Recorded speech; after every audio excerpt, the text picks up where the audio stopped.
Hey, how you doing? West Coast Johnny, thanks for stopping by.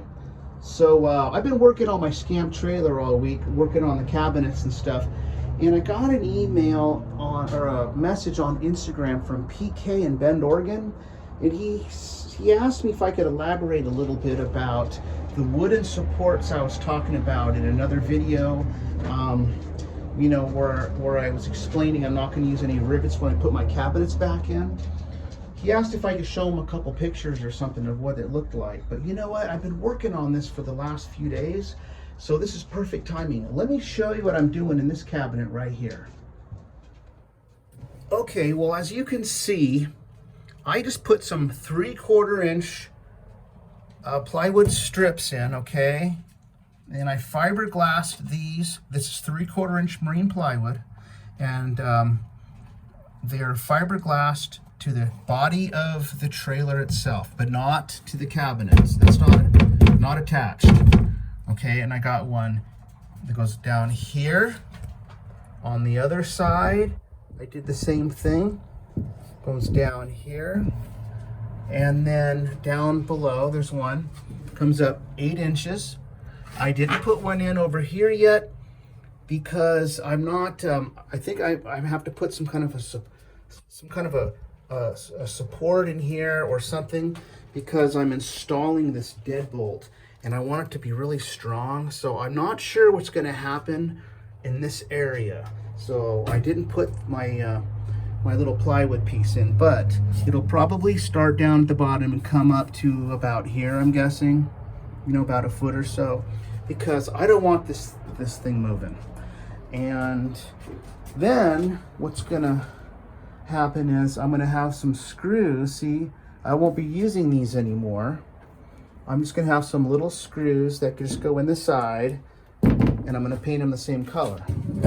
And I had to, cut some of the elephant skin away for fiberglassing, but that's okay.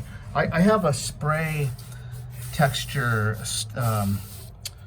a special spray texture gun that I'm trying to develop a way to make that looks just like this, so when I spray it, you really can't tell.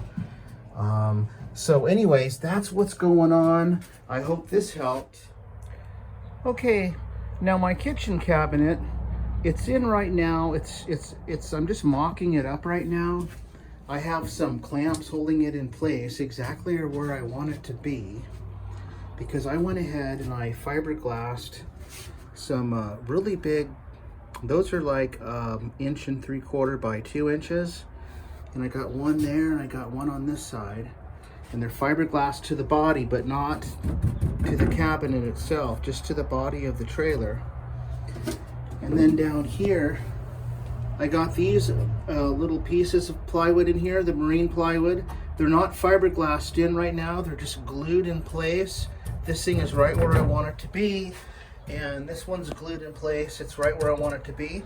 And then back here, behind here, see that, how that's like that? I'm gonna put a little L bracket back in here. I'm gonna fiberglass the L bracket to the cabinet, and then I could push it back and just put a little screw down in the floor. So right now I'm gonna go ahead and fiberglass that piece in, the piece in the back in, and this piece in. And then up here, what's gonna hold this in place, I'm gonna probably have to put some kind of a little channel across here that has like a little lip, little cutout, so this can kind of fit up underneath it when I push it back. And then we're gonna go ahead and start making the wood pieces for this cabinet right here.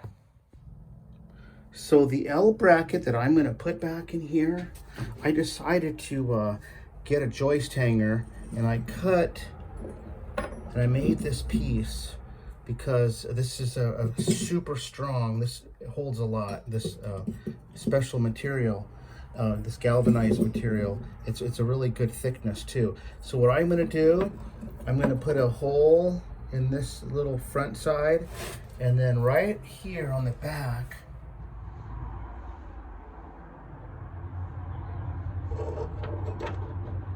it's gonna get fiberglassed all across here and up really good. And then a little screw will go right through here into here. Well, closing out, I just had a couple tips. One of them was when you're fiberglassing the wood strips in, rather than using you know, long strips of fiberglass, when you're dealing with compound curves, it's gonna not want to go in as easy. So I always cut little strips up, okay?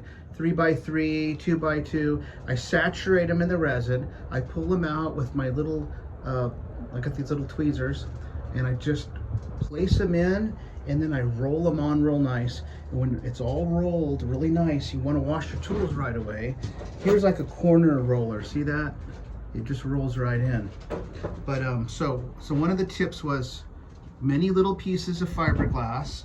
Another thing, when I put my piece of wood in, okay, to hold it in place, I actually used some really good glue. And this is, it's a construction adhesive from a hardware store. It's a polymer, advanced polymer. So once that's dried in place, then you can fiberglass it really good, and it won't be moving while you're fiberglassing, and that's really important. So I hope those things, oh, another thing, I use, when I make corner templates, anything with compound, you know, any kind of curve, I always do the old floor trick. See how they're two pieces taped together? It's a bathroom floor guys used to do this in the old days, where they would make patterns by pushing pieces of paper over each other against the wall, and then they tape it in place. So, all right, everybody. Hope you have a great day. Thanks for stopping by.